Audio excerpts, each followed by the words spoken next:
Coming up next on Arizona Horizon, our Candidates in Conversation continues with a candidate running in the Democratic primary in Arizona's 4th Congressional District. Also tonight, we'll look at the state's wildfire forecast, and the Southwest Autism Research and Resource Center is enrolling kids in its community school. Those stories and more next on Arizona Horizon. Arizona Horizon is made possible by contributions from the Friends of Arizona PBS, members of your public television station. Good evening and welcome to Arizona Horizon. I'm Ted Simons. We begin tonight with our AZ Votes Candidates in Conversation as we hear from a candidate running in the Democratic primary for Arizona's 4th Congressional District. Kai Newkirk is that candidate. He's co-chair of the Democratic Party's Progressive Council. And we should note that the incumbent candidate in the CD4 Democratic primary, Congressman Greg Stanton, was invited to participate tonight, but he did not accept any of the dates offered. Kai Newkirk, good to have you here. Thank you so much for joining us. Great to be with you. Thanks for having me on. You're a Democrat and you're running against a Democratic incumbent. Why? I think that we're in a time of crisis and emergency for our country. We are living under an authoritarian tyrant. We've had masked agents in the streets shooting down Americans. We've got billionaires with more wealth than entire nations, while the basic costs of living become harder and harder for most of us to afford. We have criminal wars happening and genocide abroad that our nation is complicit in. And I'm running to flip the tables of what I believe is a corrupt and authoritarian status quo. And unfortunately, I think our incumbent has not stood up to that, has not fought it, and in some cases has been complicit in that. And I think most Democrats disagree with that, and they deserve a choice. How could he have been and could be more aggressive? I mean, it sounds as though you're saying he's not aggressive enough in opposing the president and the administration.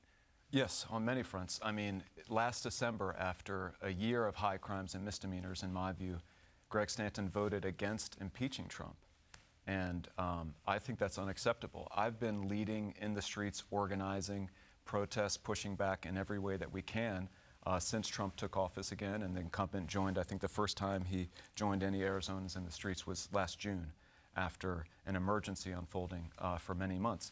And in terms of ICE, he voted for the Laken-Riley Act that gave more power to ICE to detain and deport immigrants. Other members of Congress have apologized for that vote. He hasn't yet. And just the other day, he voted to give more power to ICE again to carry out surveillance without any safeguards. Both U.S. senators, Democratic senators, also voted for the Laken-Riley Act. Yes, I think they were wrong as well. Attorney General Chris Mays agrees with me, as well as Yasemin Ansari and Adalita Grijalva. And they voted against this bill that Stanton just voted for. Sometimes, there's disagreements in our party, but it's a Democratic party. We have debates, and we're going to legislate these issues, and the vast majority of Democrats agree with me on these questions. The Laken-Riley Act in particular, undocumented immigrants who are arrested and charged or convicted of property and or violent crimes, they should be detained. That is what the act calls for. Should they not be detained? Well, what it does, it makes it mandatory detention. Exactly. And not only that, but it's even if you're just arrested or charged. So yes. It was a major step in the erosion of due process, which now we've seen go to the extremes of citizens and green card holders and visa holders and veterans being detained, being deported, being abused, and in some cases injured and killed. And this was the first fight around whether we were going to go in that direction of authoritarian mass deportation or uphold the values of the Statue of Liberty. And Stanton was in a minority of Democrats who voted for that and gave a green light to Trump for that authoritarian mass deportation campaign. It's unacceptable. Not detaining these folks, not mandatory detaining of these folks. Is that what Democrats in this district are looking for? Absolutely. They're looking for someone who's going to stand up to the abuses from ICE and end them once and for all. In my view, this agency, which was only founded in 2003 after 9/11 to take a counterterrorism approach to the civil matter of immigration, has proven itself to be a disaster. It's a threat not only to the lives, not only to our rights, but to the lives of American citizens as well as immigrants. I think it needs to be disbanded, abolished. We need to restructure how we do immigration enforcement as well as law to put humanity at the center. Okay, but again, you think that the Democrats in this district would go along with something like that. The general election, do you think the general population, again, this is CD1, this is a relatively moderate but left-leaning district. Yes. There are more Republicans than Democrats registered in this district. Mm-hmm. You think that's going to fly? Absolutely, because people have been horrified by what has happened. I've talked to Trump voters myself who have said, I didn't vote for this. They were concerned about disorder at the border. They wanted something to change there, but they never wanted this kind of authoritarian and violent interior enforcement. And we've got polling as well that shows us that that's why Trump has backed off, because people have been standing up and organizing here in Minneapolis and around the country, but also they've seen the backlash.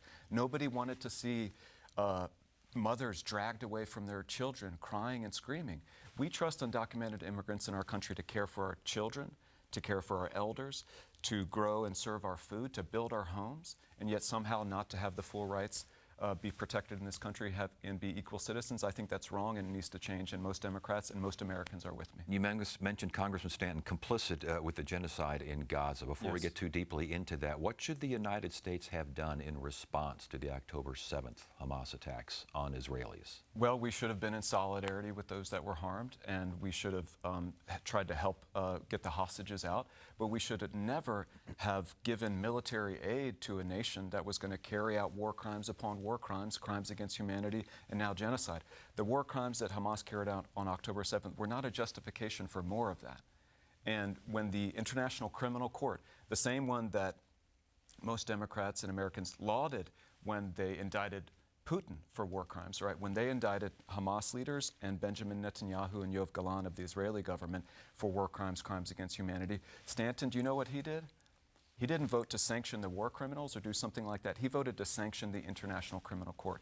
In my view, that's wrong, and we should not be sending money to get bombs that are crushing and killing children. He also supports a ceasefire, and he has supported a two-state solution. Yeah, well, I was part of a delegation to his office and a meeting with Palestinian and Jewish constituents pushing him on that.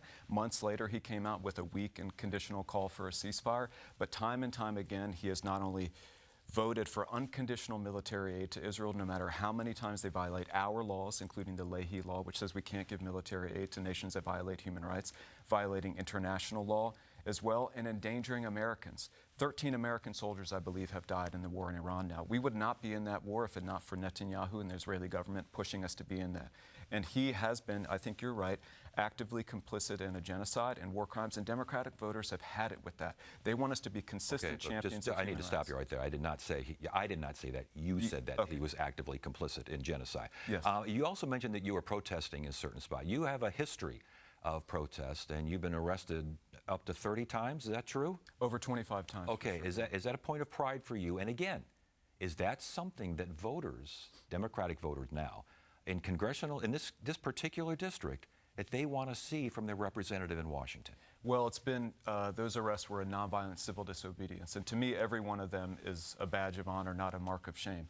My favorite memorial on our National Mall is the one to Dr. King. He was arrested over 29 times in acts of nonviolent civil disobedience and direct action. Dolores Huerta, recipient of the Presidential Medal of Freedom, 25 times as well.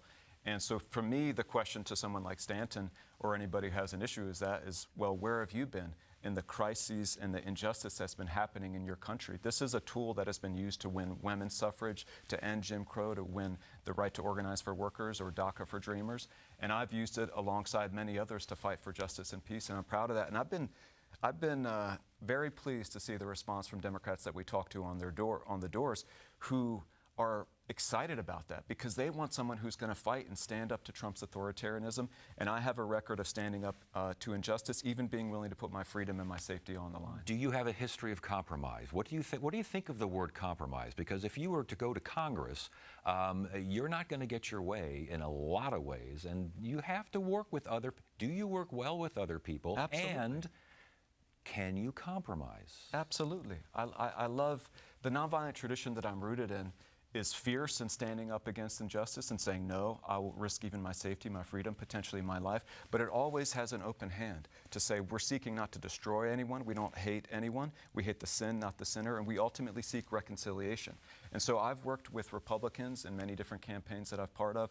I've worked with people that disagree with me on issues. I love that because it's an opportunity to connect and find our common ground as human beings and people who share interests. And right now, you might be a Republican, you might have voted for Trump, but your utility rates are going up. I want to freeze utility rates. Your grocery prices are going up. I want to ban grocery price gouging. You're getting screwed over fighting with your health insurance company when you're sick. I want Medicare for all. So we have common ground to build. I want to bring costs down and fight for change for all working class people. Last question real quickly because we're running out of time here. You say he's complicit in genocide. You say that he's not standing up to ICE. You say he's not standing up to Trump. You say he's not standing up to anything. He's not aggressive enough here. Will you support him? Congressman Stanton, if he wins the primary? I've been clear about this. We need an anti-fascist coalition. We have to stop Trump from having a majority. If he wins the primary, I will back him. I would expect him to do the same for me. It's a solid blue seat. Whoever wins the primary will win the general election. We don't take it for granted, but we're confident in it, and I hope that he would say the same to support me as well. Kai Newkirk, CD4 congressional candidate. Good to have you here. Thanks for joining us. Great to be with you. Thank you. And our next Candidates in Conversation will be Tuesday, June 9th, as we hear from candidates running in the Democratic primary for Congressional District 1. That's Tuesday, June 9th. And a reminder, all episodes of Candidates in Conversation are live streamed on YouTube at AZPBS Now and can be viewed as well at azpbs.org.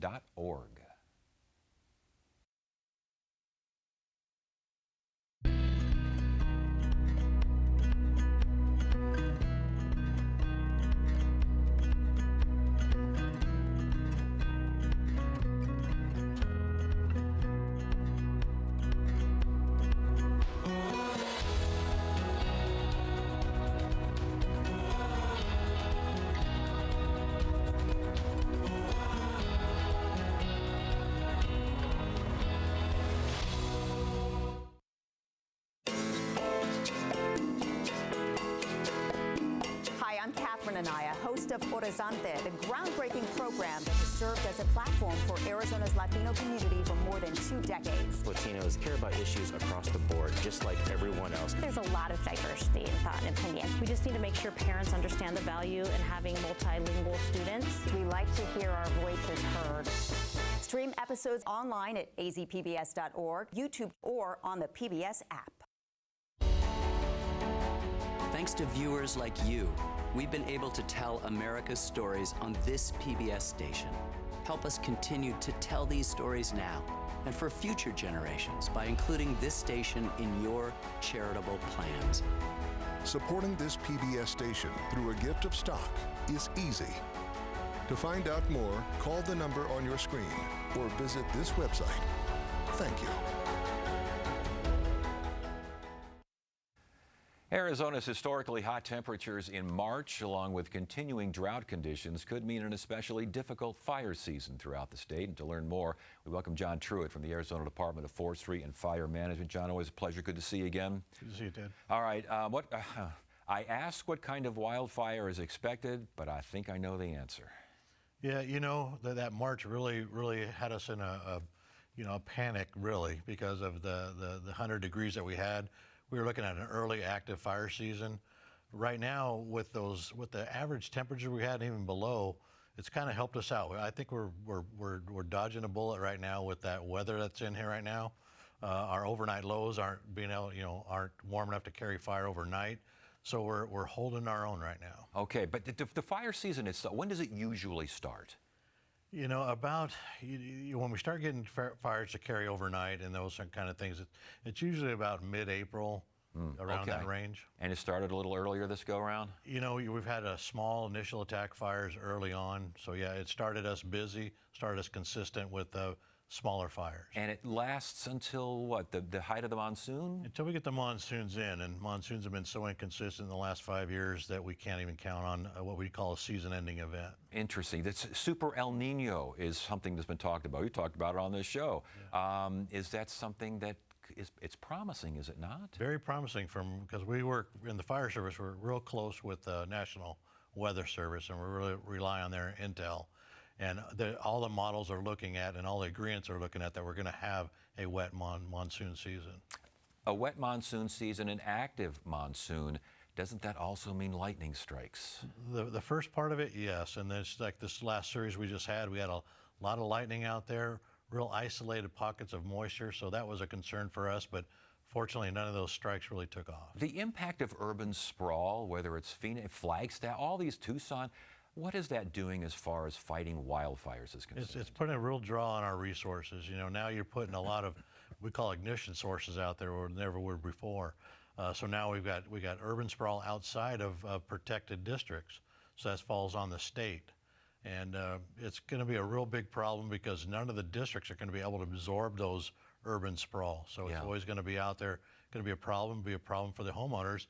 They're not going to be able to get insurance out there. It's going to be very, very tough for that kind of protection. Interesting. That's a very good point. Also, I remember driving up years ago, driving up the Beeline and further up. The bark beetle infestation was horrendous. I'm assuming it hasn't gotten much better. What's it mean for wildfires?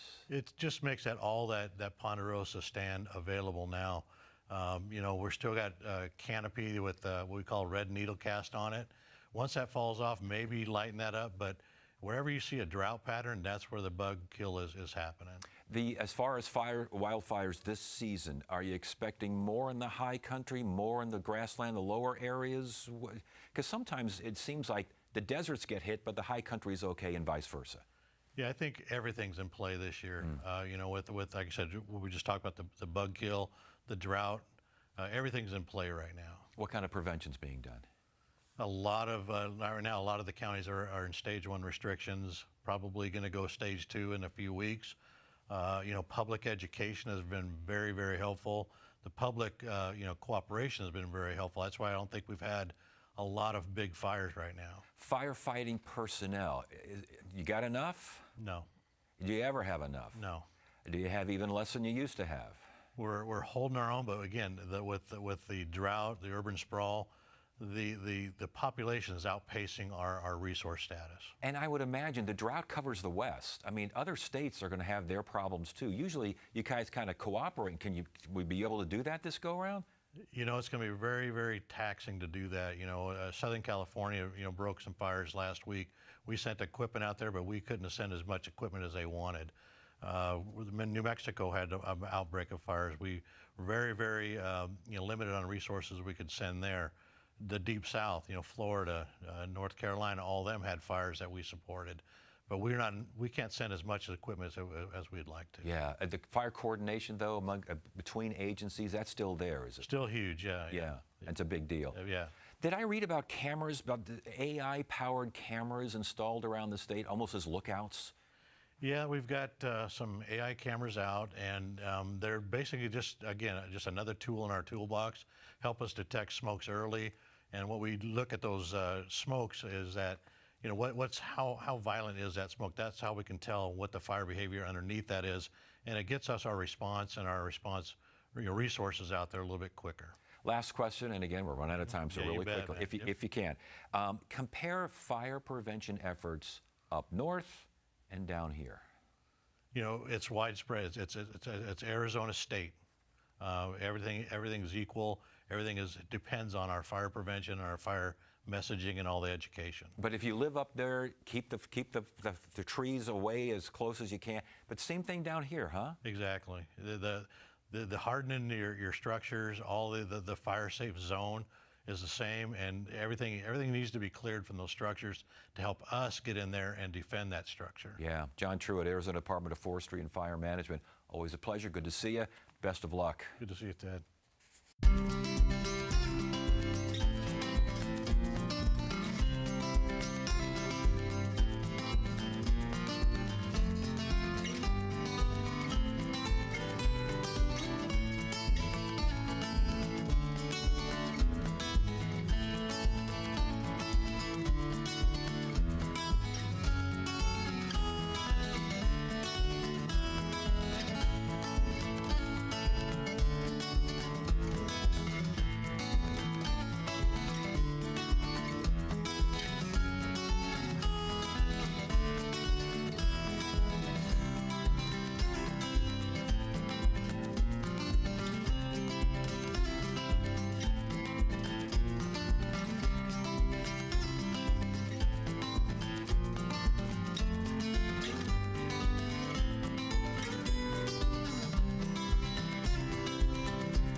The Southwest Autism Research and Resource Center, also known as SARC, is enrolling students for its community school. The goal of SARC's community schools is to emphasize kindergarten readiness by fostering a social environment both in and out of the classroom. Joining us now is Daniel Openden, SARC's president and CEO. Good to see you again. It's great to see you, Ted. Thanks for coming in. First of all, did they give a good definition there of SARC? Is that pretty much what SARC is? Nailed it. Yeah. Okay. Yeah. The community schools for SARC, what are those? So these are really innovative programs, right? They're a combination of both a high quality and intensive treatment program and then a high quality preschool for typically developing kids. So it's an innovative program in then that our kids with autism are getting treatment in an inclusive environment alongside their peers without autism. It's fascinating. Talk about why that's important for kids with autism and kids that don't have autism. So we'll start with the kids with autism. So at the heart of what autism is a social disorder. So it never made much sense to us to take kids with a social disorder and put them around other kids with a social disorder, right? Then nobody's talking, nobody's interacting. Instead, we want them around sort of social experts. They're typically developing kids that have lots of language, lots of communication, lots of good social skills, and we get the benefits of our kids with autism now interacting with those kids. But the typically developing kids have incredible benefits as well, and this is one of the more exciting things for those that might be looking for a preschool starting this fall. First of all, you've got one teacher for every 3 to 4 kids in the classroom. You're not going to find that in any other preschool. You're going to find a really low tuition rate. So our school goes from 8 a.m. to 5 p.m. Most schools are 9 to 1. And our tuition is about $900 a month if you go every single day, 5 days a week from 8 a.m. to 5 p.m. And then you get the benefits of a really language-enriched environment. If you talk to any early childhood expert, they'll tell you nothing is more important than early language and literacy. And if we're getting nonverbal or limited verbal kids with autism to talk, you can only imagine what that does with typically developing Well, kids. I think anyone who's been raised around a developmentally disabled person understands, especially in childhood, I think they see the world a little bit differently. I think it actually helps them in ways they don't even realize and may not realize until they become adults. That's exactly right. You know, at SARC, we say that we are as committed to improving the behaviors and skills of people with autism as we are to improving the behaviors and skills of the communities in which they live.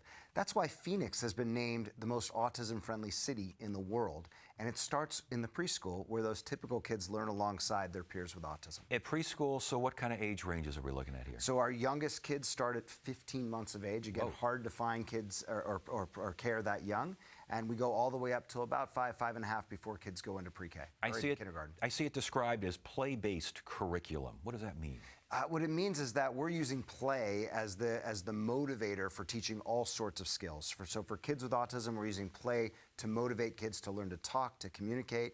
For typically developing kids, we're using play as a way to motivate them to want to interact with the kids with autism, but also to learn all sorts of academic skills. This is preparing all kids for kindergarten. Now, are there any kind of requirements for anyone, any child that wants to, the family wants to get them into something like this? What kind of requirements? Yeah, it's a great question. So the kids with autism have to have a diagnosis for autism, and we can certainly help with that.